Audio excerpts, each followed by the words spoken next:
Hey again everyone, I hope you enjoyed a really happy Easter.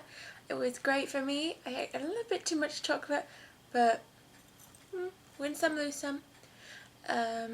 This tutorial today is about this really adorable nautical bow idea. I came up with it just earlier and I loved it. I thought right away that's what I'm going to make.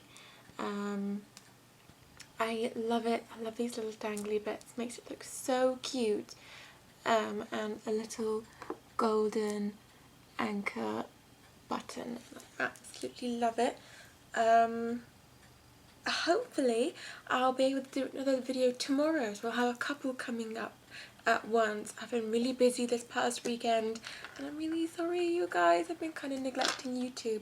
So hopefully I can get back on track and do a couple more videos really soon. Anyway, thank you guys so much for watching and please leave a like and subscribe. Thank you.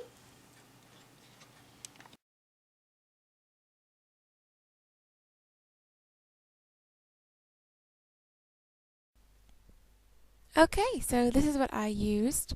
I used a nautical golden anchor button as well as 2 long beads. It's really helpful to use long beads. They give a cuter look. 2 of these hook-ended rods. They're really handy for the long beads and they're just easier to work with in general. A backing for the pin, so it's definitely going to need that. And these 2 bits of fabric. This one's from an old dishcloth and the other one in behind is denim, this one here. I just used these because they were what I had laying around the house and it's really good for the idea, both blue. What I'm about to do is I'm just about to begin making a ribbon ring out of it. So if you begin making the ribbon ring, kind of stop partway through, you should end up at this point on both of the ribbons, where they're nice and dry, but they're also tied together securely with the string. So, you know, easy pickings. Well, now that I have this, I'm just taking an extra bit of denim and I'm just going to stick that to the back and wrap around to give it a cute and a bit more organised look to it. You may want to play around with it just to get it how you like. Manipulating the fabric is really handy and it's just important to make sure that it looks exactly how you want it to look.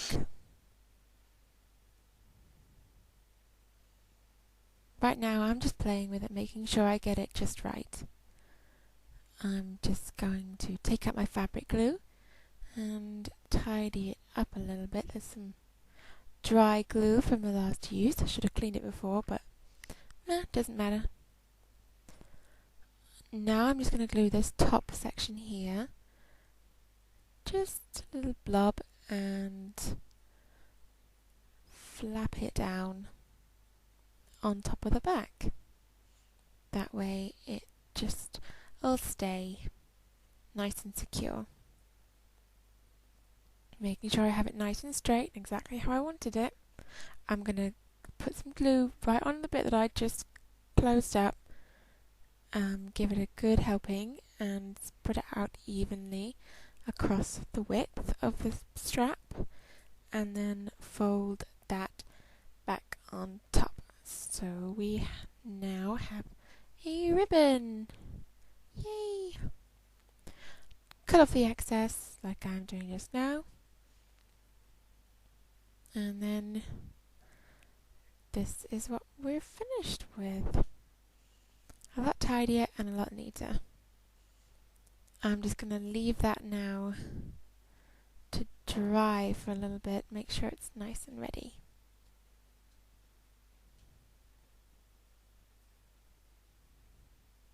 Make sure you have it how you want it. Manipulating is really key. Right now I'm just going to show you the I'm going to quickly show you on one of the beads the technique I used for my spring earrings. Just bending lightly using a snub nose pliers. I'm just going to grip close to the bead, and using the long nose pliers I'm just going to grip at the top of the rod and wrap round the nose of the pliers. I'm going to just take my fingers, just wiggle it about a bit, make sure it's manipulated so it's just how you like it, and then I'm going to trim this bit of metal off, trying to make sure it doesn't fly back up in my face like it has done so many times before, and clamping it and giving a little bit of a wiggle so that it works just how I need it to. Okay, nearly done with that.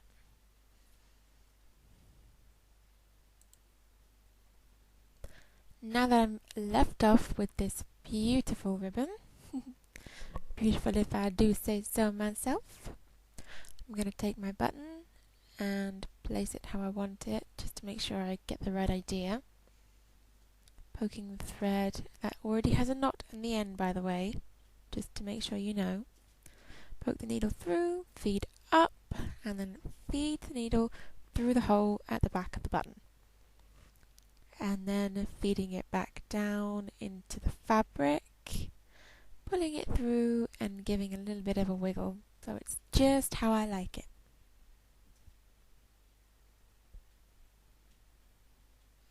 Do this as many times as you like to make it as secure as you like. I do it 2 or 3 times just to be safe. Remember now, manipulation is key. I cannot say it enough. I get a lot of friends and family saying, how do you get it so that it's just right? You have to manipulate continuously, not just at the beginning and the end of your work. You have to do it all the way and throughout. I may not be the best person in the world to give you information about sewing or stitching. I'm really not that amazing at it, but this is just basic stuff. I'm not doing anything fancy right now. I'm just pushing the needle through the thread, and that's pushing the needle with the thread through the fabric. That's all I'm doing. And looping it around the button every now and again. Just to be safe, I'm going to make sure that it's tightly down. I don't want it moving about. I don't want too much motion in it. A little bit of a bounce is okay, but too much motion and it may be liable to come off at some point. I really don't want that. Okay, now I have it just how I want. I'm just going to start feeding these bottom bits through. Thinking about how I'm going to put them. Should I put them both on together? No, changed my mind. I don't think it would work if you put them both on at the same time, plain and simply because if you did that, you'd get them either swinging to the left or swinging to the right. And it's just better to have them even. You can do it a lot easier and a lot better work if you just did it in separately and one at a time. So feeding the fit through the fabric again, I'm going to pull it tight. Poking out where I want the other one to begin. There. And then I'm just hiding the end of the hooks underneath the button itself. If you want, you can use golden, bronze coloured or gold tinted or whatever you like coloured rods. I just had silver laying about and I wanted to use them up. Buying proper gold ones is, as you can imagine, expensive. So just the metal ones are fine for me. I'm just going to tie it up really basically here, like you would begin to do a shoelace. And I'll just do that once and twice.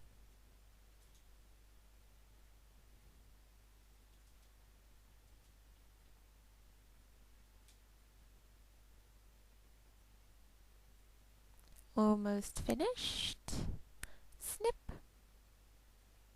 And there we have it.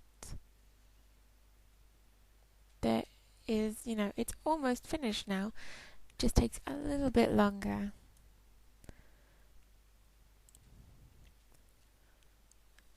Almost done now. I've fast forwarded me actually doing this because it took a long time for me to do. I like to make sure I get it right.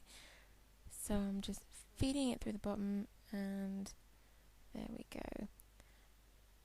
I kept poking around at this point, trying to find the best point of attack. I just thought I'd let go. It's already attached now. It's not going to make much difference. Pull, and when you pull it tight, it will follow. There we go. And then give it a bit of a wiggle and feed it through again and again, making sure you do it on the top and the bottom side of the on the backing, because you don't want it to move around at all really. And then skipping right to the other end one. I'm not going to bother really bother with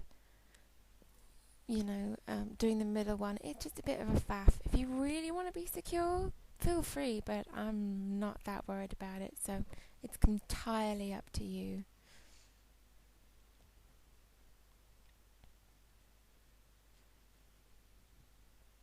I really must apologise for my nails. They are terrible.